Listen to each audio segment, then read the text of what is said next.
बापू, मैं भगत सिंह के विचारों की सराहना तुमने क्यों की जवाहर, और वो भी कांग्रेस बुलेटिन में? मैं चाहता था कि उस पर डिबेट हो, चर्चा हो। चर्चा? तुम जानते हो उनके तरीके कांग्रेस के मूल सिद्धांतों के विरुद्ध हैं। भूल हो गई। दोस्तों, आजाद भारत का पहला प्रधानमंत्री होने के नाते नेहरू ने जहां एक तरफ भारत को दिशा देने का काम किया, वहीं नेहरू ही वो शख्स थे जिनकी लीडरशिप में भारत अपना अकेला युद्ध हारा।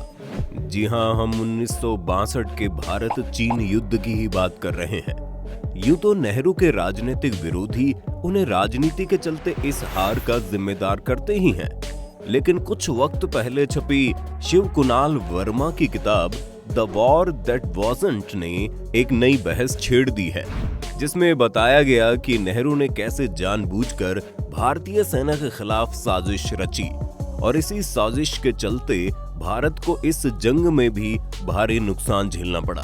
तो ऐसा क्या हुआ था उस वक्त, और क्या नेहरू अपनी साजिश में पूरी तरह कामयाब हो पाए थे, जानेंगे हम आज की इस वीडियो में। तो अंत तक कहीं मत जाइएगा। वीडियो शुरू करने से पहले चैनल को सब्सक्राइब करना और बेल आइकन दबाना भी ना भूलें।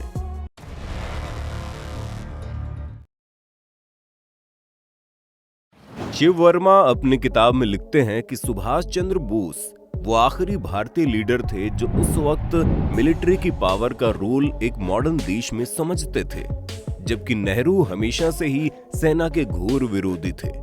नेहरू को सेना रखने के ही विचार से काफी परेशानी थी।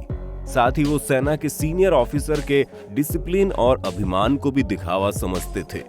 उनके हिसाब से सेना के लोगों ने अपने मैनरिज्म अंग्रेजों से लिए हैं, इसलिए उनका इस तरह से एक्ट करना एक दिखावे के अलावा कुछ नहीं है।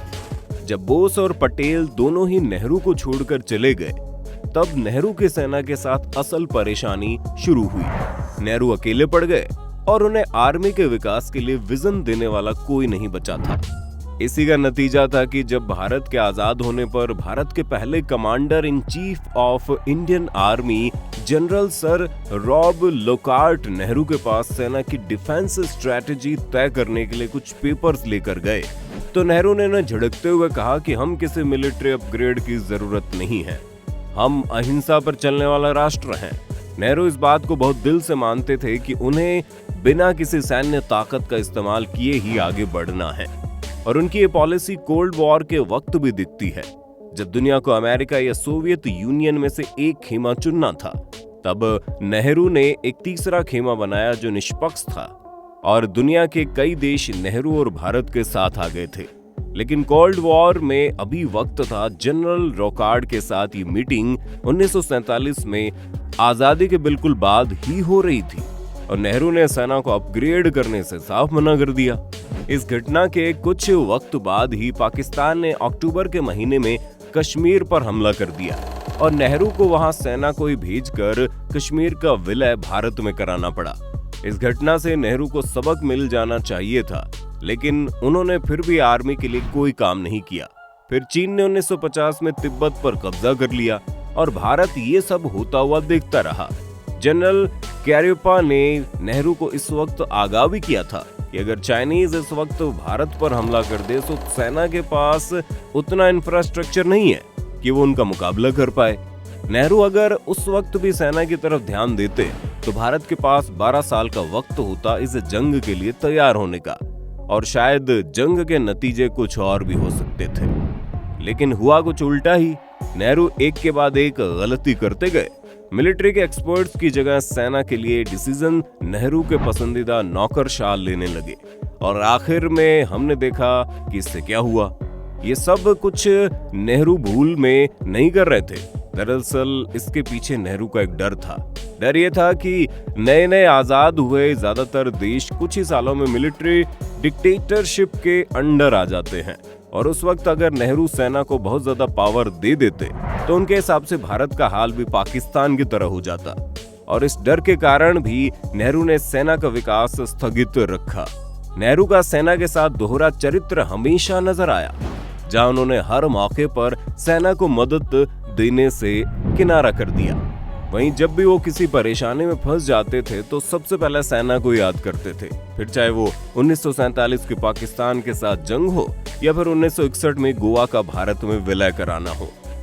नेहरू और सेना के इस टकराव का जो सबसे मशहूर प्रसंग सामने आता है वो है तब का जब चीन अरुणाचल प्रदेश के कुछ हिस्सों में अपनी बदमाशी शुरू कर चुका था और तब भारत चीफ और आर्मी स्टाफ हुआ करते थे जनरल कोंडेंडेरा सुबैया थिमैया, जिन्हें प्यार से लोग टिमी बुलाते थे। जनरल टिमी एक बहुत ही डेकोरेटेड ऑफिसर थे जिन्हें दूसरे विश्व युद्ध में लड़ने और एक फाइटिंग ब्रिगेड को कमांड करने का भी मौका मिला था। टिमी की बहादुरी और योगदान के लिए बाद में उन्हें ब्रिटिश क्राउन द्वारा डिस्टिंग्विश्ड सर्विस ऑर्डर से नवाजा गया। टिमी ज्यादातर नेहरू के सेना के प्रति किए जा रहे सौतेले व्यवहार पर खुलकर बोलते थे और इसके बाद एक मीटिंग में नेहरू और जनरल टिमी की तीखी बहस हो गई। दरअसल नेहरू ने एक दिन पहले ही संसद में यह ऐलान कर दिया था कि वो अरुणाचल का कंट्रोल सेना को दे रहे हैं, लेकिन टिमी ने उनसे कहा कि जब सेना के पास पर्याप्त संसाधन ही नहीं है तो आपको ये संसद में घोषणा करने की जरूरत ही क्या है। इससे चाइनीज आर्मी को दो तरीके से फायदा पहुंचा। पहला तो वो अब ये जानते थे कि भारतीय सेना टेक्नोलॉजी और संसाधनों के मामले में उनसे पीछे है, और दूसरा ये कि अब वो इंटरनेशनल कम्युनिटी में ये बता सकते थे कि भारत ने उनके इलाकों में आर्मी तैनात कर दी है, जबकि चीन ने तो सिर्फ वहां बॉर्डर गार्ड्स ही तैनात किए हुए हैं। इससे दुनिया भर में ये मैसेज जा सकता था कि चीन नहीं, भारत अरुणाचल में जबरदस्ती कर रहा है। जनरल टिमी ने नेहरू से अपनी इस गलती को सुधारने के लिए कहा, लेकिन नेहरू संसद में कही अपनी बात से कैसे मुकरते हैं। ये करना उनके लिए पॉलिटिकल सुसाइड जैसा था। और तभी नेहरू के लिए नए डिफेंस मिनिस्टर वीके मेनन ने यह सब सुना और टिमी को प्रधानमंत्री से डायरेक्ट बातचीत करने पर काफी खरी खोटी सुनाई और कहा कि जो भी बात हो वो पहले उनसे की जाए।